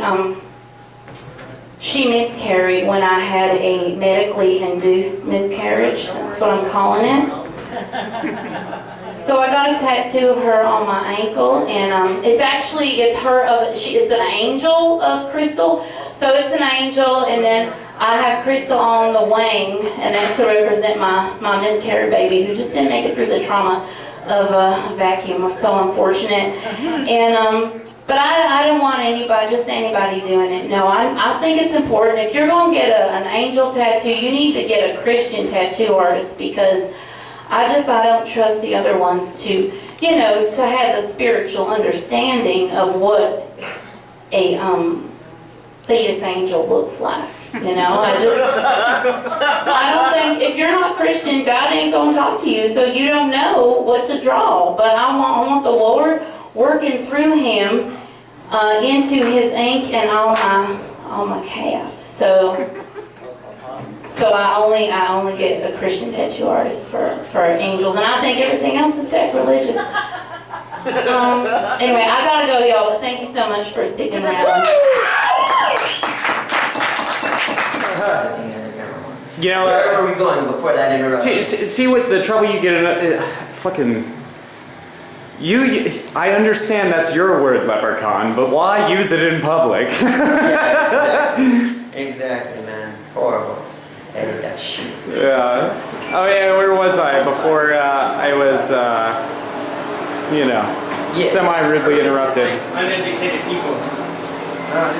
When people are uneducated, they're ignorant. If you're uneducated, you look ignorant. Well, honestly, they started yelling it first. You guys are comedians. It's improv. We were simply playing off of the fact. Playing off the fact. Yeah. But I mean, nobody brought that up really. All right. My bad. Guess what? It's February. It's Black History Month. My fucking bad. But when my people, my grandfather came to America, do you know what they called my grandfather's grandfather? They called him a great nigger. Do you know why? Because Irish people took minimum wage. They took wages less than Negroes because we tried to survive. They want to bitch about fucking cotton and all this fucking slavery shit. It's beside the point. We're over this. This is tens of hundreds of years ago. Like, we're over this. Fuck your fucking slavery. Fuck your bullshit. Fuck it, dude. Get over it or get the fuck out the country.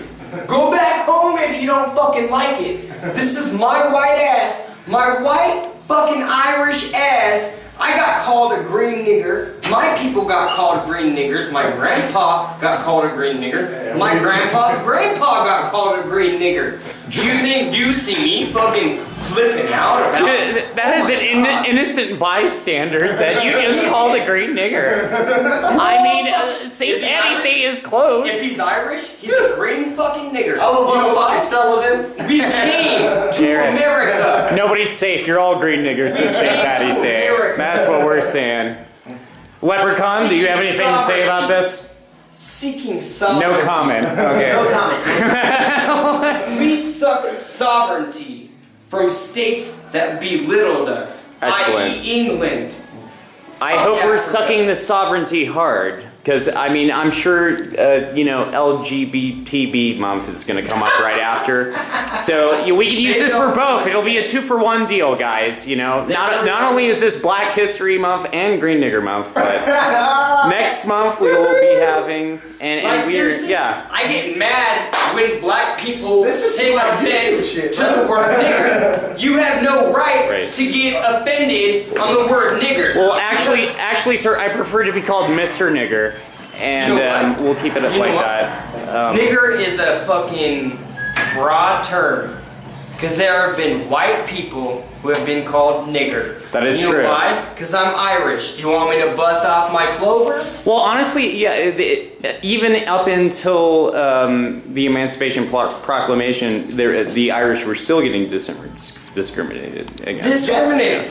And so were a lot of other people, Eastern European, the Chinese, you know, nobody ever talks about that. I'm not racist. Yeah. I love black people. I love all people. I have a little niece that is black. Yeah. But if you're gonna run your big fucking ignorant black mouth about the word nigger, I have no fucking time for you. I honestly, I don't think that lady did have a tan, but I do not believe she would be classified under that classification. You fucking half-breed. I don't give a fuck what you are. I prefer to be called Mr. Half-Breed, actually, but I wasn't talking about you. Oh.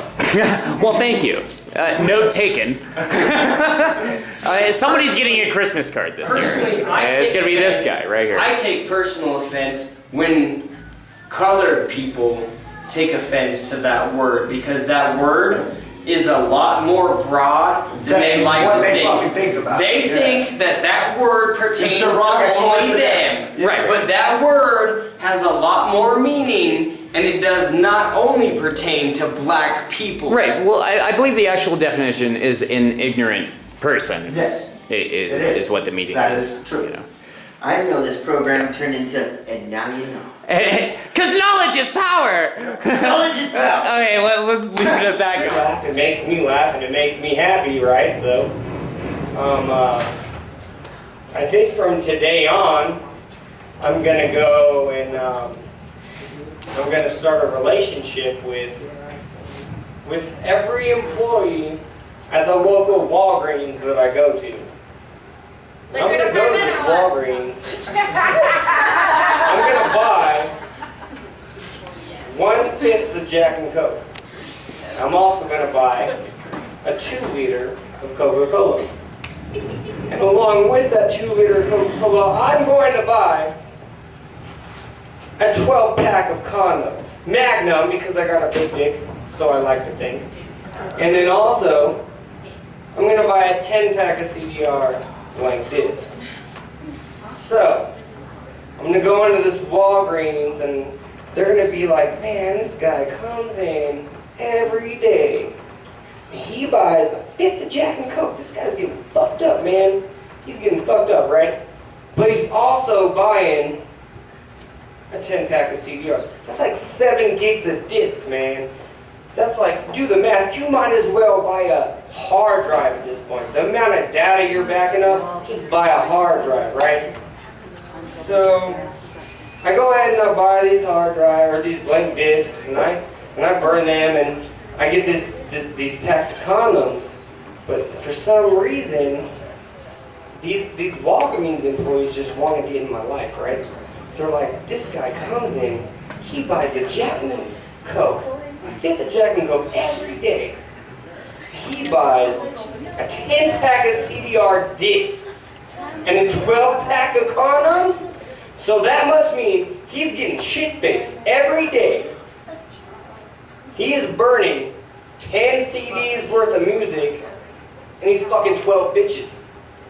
Which 2 bitches ain't getting the discs, man? Which 2 bitches ain't getting the CDRs, man? Like, 2 of these bitches ain't getting the music. They must be the ones that don't get it, right? Alright, yeah, that wasn't too funny. Alright, anyway. Yeah. I hear some non-laughter. I hear one laughter. That was not a funny joke, so... I guess that wasn't good. Yeah, maybe stand-up comedy isn't my forte, but I would say so. y'all can go fuck yourself. Good night.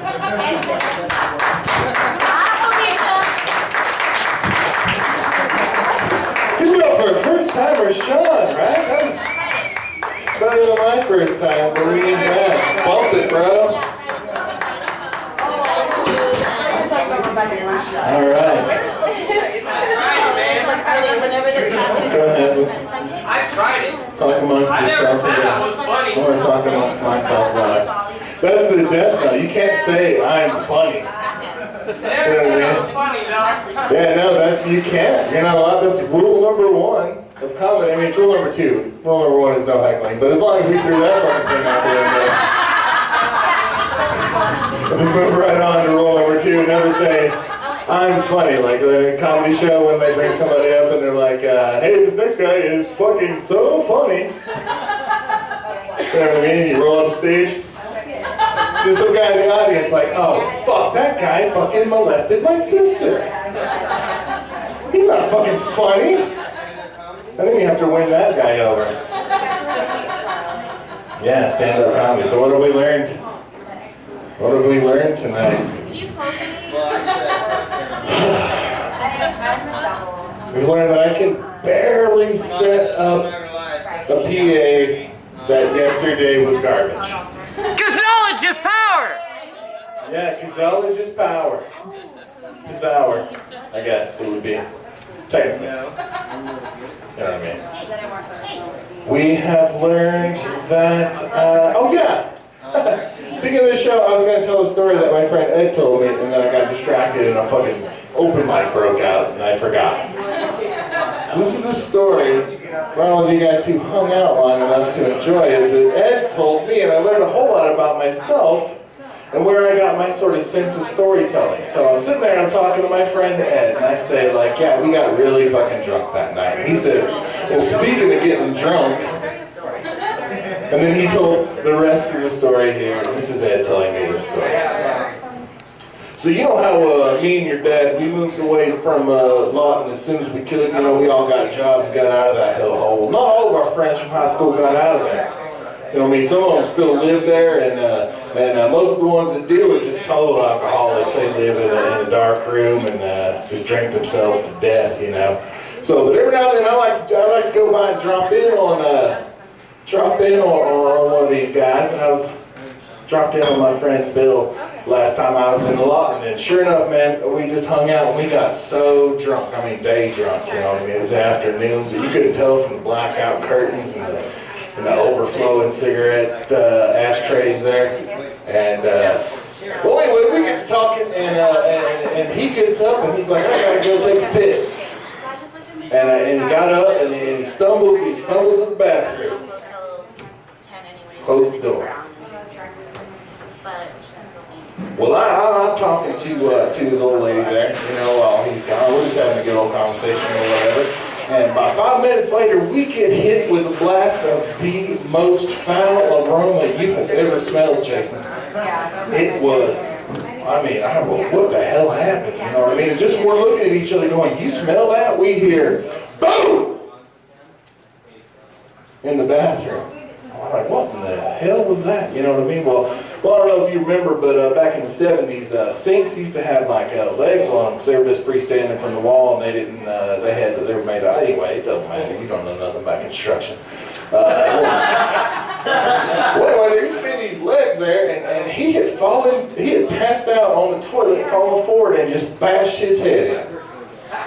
And we got up there, and he had knocked the bathroom door open, so we walk up, and there he is, just ass up in the sky, halfway conscious, just kind of muttering something, and I guarantee you that was the shiniest, whitest ass you ever seen on a man.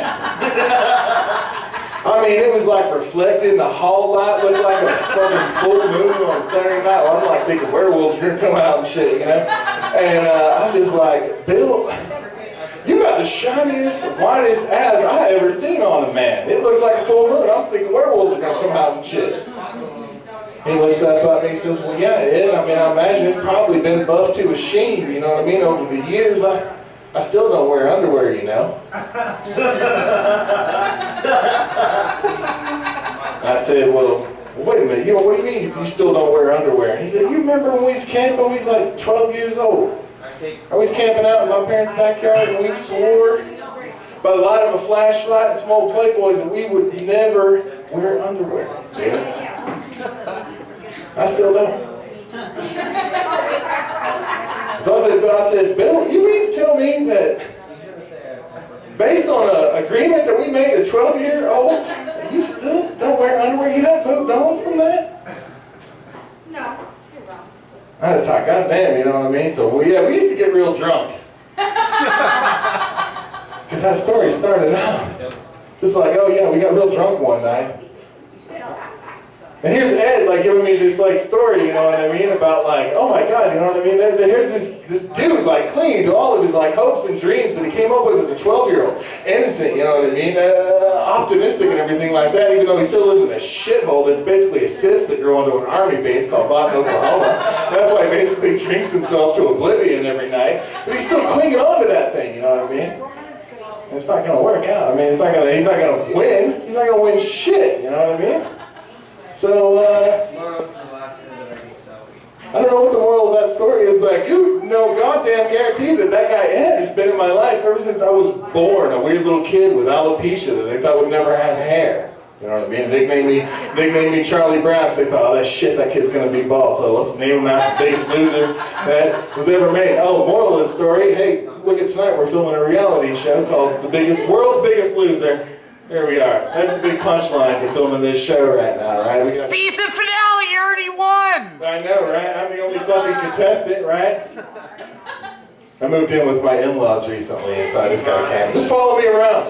Just follow me around. I don't know what's going to happen, but it's going to be the saddest fucking thing that you ever saw. Because much like Charlie Brown, who like fucking finds some kind of rotten Christmas tree and takes it in hopes, you know, back to his friends and everything. Like, are you shitting me with this fucking Christmas tree right now? Well, 30 minutes ago, I heard somebody in the back going, hey man, are you in charge of the fucking sound for the comedians? No, man, that's not on me. That's the dude with the hair. Which, oh, by the way, my life goal when I was in 3rd grade. Hey, what do you want to be when you grow up? The dude with the hair. Sorry, Dad. Living the dream. I'm the dude with the hair. I think we can all agree. So, I don't know. The moral of the story is, fuck it, man. You think you're better than this PA? Fuck you. You're not any better than this PA. You're broken. You got fucking bruises and scars and shit like that. And, you know, fuck you. This PA is the greatest little PA that ever existed. And I'm going to figure out a way to make it work next time. Please come back. It's the last Sunday of next month. We'll see you. Bye.